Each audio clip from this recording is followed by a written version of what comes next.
Donc, merci, j'ai visionné cette semaine le film, un très bon film par ailleurs, mais pour les gens qui n'auraient pas vu, est-ce que tu peux expliquer en quelques lignes c'est quoi en gros? Le pitch, tu veux dire? Le pitch, c'est ça exactement. Alors c'est l'histoire de Stéphane qui est joué par Laure Calamy. Il faut que je regarde la caméra ou pas Non, du tout? Non, ok. C'est l'histoire de Stéphane qui est interprété par Laure Calamy, qui est une femme d'une petite cinquantaine qui travaille dans une usine où elle met du poisson en boîte. Donc plutôt une ouvrière précaire et prolétaire, on va dire, et qui décide de renouer, enfin de prendre contact avec son père qu'elle n'a jamais connu, son père biologique. Et donc elle va rencontrer et qui s'avère être un homme extrêmement riche qui vit dans le sud de la France et qui vit avec sa femme, sa fille, sa petite fille et une bonne, un petit peu inquiétante, en tous les cas qu'avec des femmes.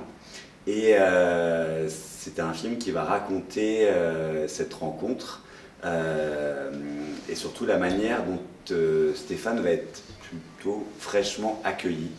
Et on va découvrir au fur et à mesure les secrets de chacun, les secrets de famille, les secrets de chaque personnage, la violence, la toxicité de cette famille, et où il y a plein de rebondissements. Ouais, ça c'est ça. Beaucoup. D'ailleurs, ça a l'air de ce que j'ai cru comprendre. Je sais pas comment tu l'appellerais, c'est un thriller, un suspense? Alors moi ça me plaît justement parce que mes distributeurs français ont bien galéré en fait à le mettre dans une case. Est-ce que c'était un thriller comique? Est-ce que c'était une comédie flippante? Est-ce que c'était une farce? Je pense que le film est un peu tout ça en fait quoi. Et je trouvais que c'était sûrement, en tout cas pour moi, la meilleure manière de raconter mon point de vue sur la famille. C'est-à-dire où à la fois ça me fait rire et j'ai sûrement un peu de tendresse et en même temps ça m'horrifie.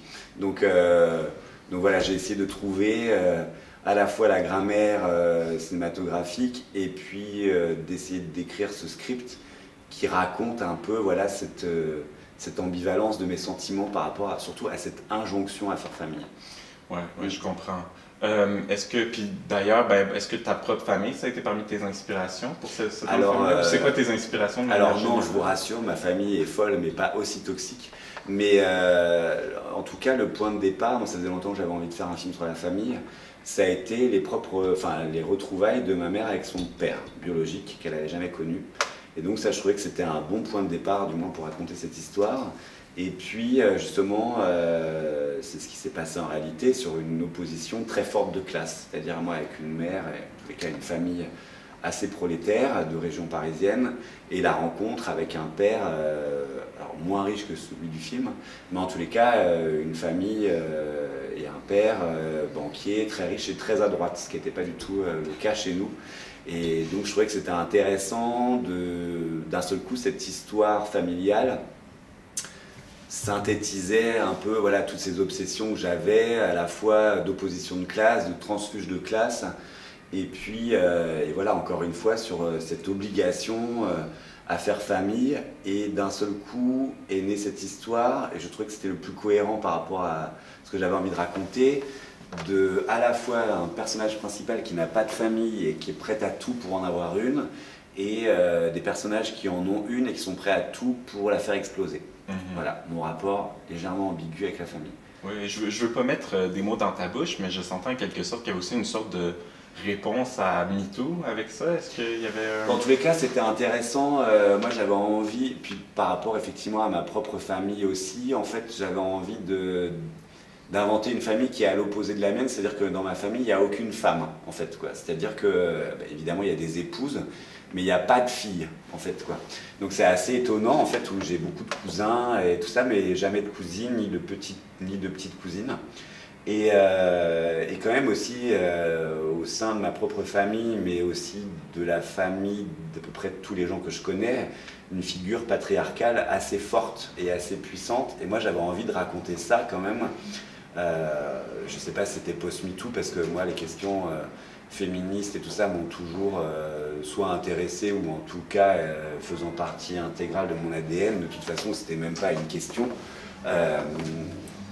de faire un film où il n'y avait que des femmes. Donc, et de raconter la fin d'un monde, la fin d'une époque, la fin d'une société qui est en train de s'écrouler et qui était à l'image du personnage joué par Jacques Weber, en déclin en fait, et qui va de toute façon perdre, et est en train de perdre. Alors en même temps, ils ont des bons moyens de résistance en ce moment, quoi. Mais c'est un combat forcément assez hystérisé en ce moment, mais qui est obligé de passer par ça, je pense.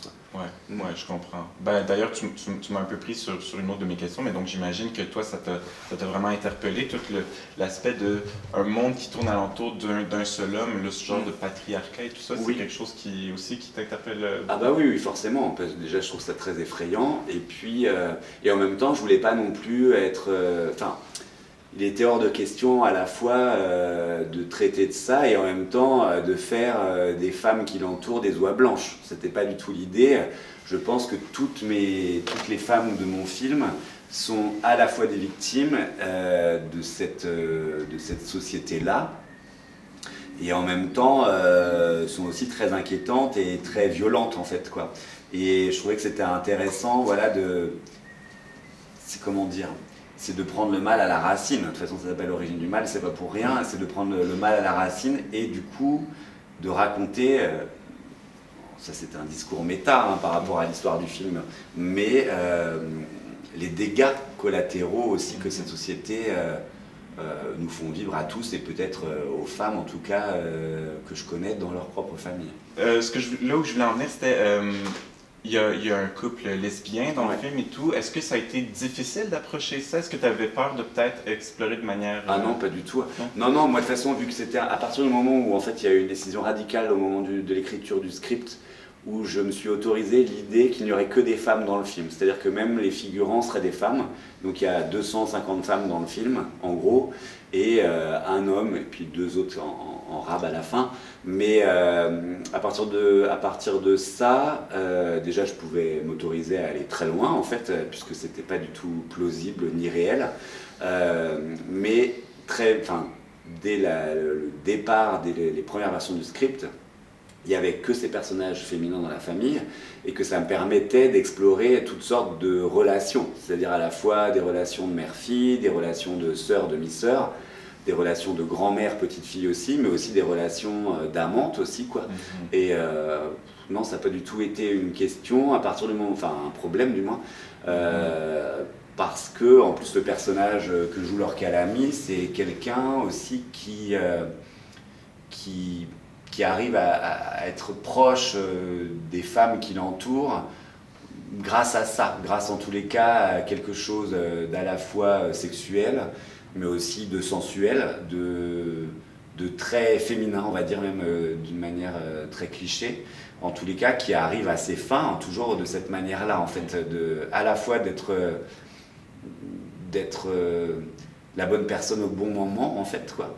Et puis voilà, puis c'est vrai que j'avais envie de créer un couple de femmes avec Laure Calamy, donc j'ai essayé j'ai pas essayé, je me suis posé la question pour moi quel serait le plus beau couple de femmes, en fait, quoi. Donc j'ai pensé à Suzanne, Clément, et voilà, c'était très simple, j'ai pas de question par rapport à ça, en fait, parce que la question de toute façon de ce film, l'aspect camp ou queer du film, il est très clair dans mon cinéma de toute façon depuis le début, et que c'était la première fois, je m'étais autorisé lors de la sortie de créer en fait un personnage de Laurent Lafitte qui soit homo, mais c'était en fait ce qui m'intéresse, c'est que ce soit pas du tout le propos du film, en fait, quoi. C'est-à-dire qu'il existe, ça fait partie de sa personnalité, ça fait partie de son être et tout ça.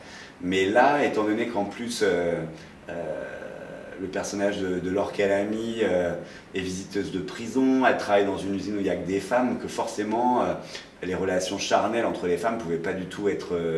je ne pouvais pas ne pas les considérer, en fait. Et puis... non, voilà, c'est tout ce que j'ai à dire là-dessus. C'est très bien. En fait, je vais ajouter une autre question, désolé. Ouais. C'était justement par rapport, tu parlais de Suzanne, l'apport du Québec dans ce film-là, une coproduction France-Canada, Suzanne Clément, Pierre Lapointe et compagnie. Et qu'est-ce que tu penses que je veux qu'on nous pitche des fleurs, Qu'est-ce que tu penses que le Québec a apporté à ce film-là? Pourquoi c'était important? Donc, disons, par exemple, l'ajout de Suzanne Clément. En fait la copro québécoise, elle s'est faite à partir de tous ces gens. En fait, c'est-à-dire que moi, j'avais Pierre Lapointe déjà depuis un moment sur le projet. Ça faisait longtemps qu'on voulait travailler ensemble. En plus, le projet avait été décalé avec la pandémie et tout ça. Donc, on avait beaucoup travaillé déjà avec Pierre en amont. Moi, je voulais travailler aussi avec Sylvain Bellemare, donc, qui est le monteur son du film, et puis toute l'équipe de Villeneuve, donc j'adorais vraiment le travail. Et quand Sylvain Bellemare m'a dit oui sur le film, c'est la semaine où Suzanne Clément m'a aussi confirmé qu'elle voulait faire le film. Donc elle était à Paris encore à ce moment-là, donc on s'est vu très vite. Donc c'est vrai que là, à ma productrice, j'ai dit, bon, en fait, finalement, on n'a que des stars québécoises, il faut absolument faire une copro, ça n'aurait pas de sens, en fait, quoi. Et vu qu'en plus, on cherchait de l'argent aussi. Et en fait, c'est Guillaume Caillard, justement, le directeur du festival, que j'avais rencontré dans d'autres festivals, je ne sais plus où exactement avant, qui était à Paris ces jours-ci. Et je l'ai appelé et je lui ai dit bah, peut-être que ça serait intéressant qu'on se voit. On s'est vu 2 heures après et c'est lui qui nous a donné une liste d'éventuels copros de production québécoise. Et ça s'est fait très très rapidement. Mais c'est vrai que du coup moi j'avais aussi des chefs de poste québécois sur le film. Et après j'ai fait toute la post-production son ici. Donc je suis venu pendant 2 mois l'année dernière travailler ici. Et c'est tout l'intérêt de toute façon des copros, c'est pas du tout qu'un aspect financier, c'est aussi de découvrir une autre manière de travailler, une autre manière d'aborder, en tous les cas sur cette équipe-là, une manière extrêmement musicale d'appréhender le son. Je parle vraiment pas de Pierre et Philippe, mais des monteurs et des mixeurs du film. Une manière à la fois très nord-américaine en fait, quoi, où il n'y a pas de tabou, on peut faire tout ce qu'on veut dans des conditions plutôt assez luxueuses par rapport à ce que j'ai connu en France. Donc c'est pas du tout pour vous lancer des fleurs, mais c'est vrai que c'était à la fois passionnant, extrêmement simple aussi. Et si bien qu'on continue à travailler avec Microscope sur d'autres projets et tout ça. Donc la copro, elle est intéressante de toute façon sur l'échange, pas que sur l'aspect financier, évidemment que c'est important, mais sur l'échange et sur la manière d'appréhender le travail, qui est forcément différente de la nôtre.